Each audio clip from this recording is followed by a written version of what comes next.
Hello বন্ধুরা, কথাটা মন দিয়ে শুনবে। কালকে যে রোদ আমাকে পুড়িয়েছিল, আজ সেই রোদ আমাকে প্রশান্তি দিচ্ছে। মানেটা তোমরা কি বুঝতে পারছো? বিষয়টা এমনই, সকলের কিন্তু সকলকে প্রয়োজন আছে। কারণ গ্রীষ্মকালে যে রোদ আমাদেরকে কষ্ট দিয়েছিল, আমাদেরকে পুড়িয়েছিল, আজকে দেখো এই শীতের ঋতুতে সেই রোদই কিন্তু আমাদেরকে প্রশান্তি দিচ্ছে, আমাদের জীবনকে সতেজ করে তুলছে। তাই একটা কথা ভুলে যেও না, আজ যাকে দরকার পড়ে না কালকে অবশ্যই দরকার পড়বে।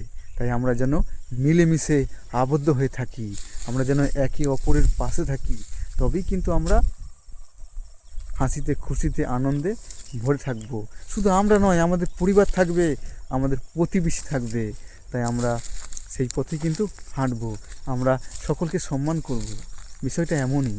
তাই নিজের মনকে পরিবর্তন করে আমরা সঠিক পথে এগিয়ে যাব। তো থ্যাংক ইউ, টাটা।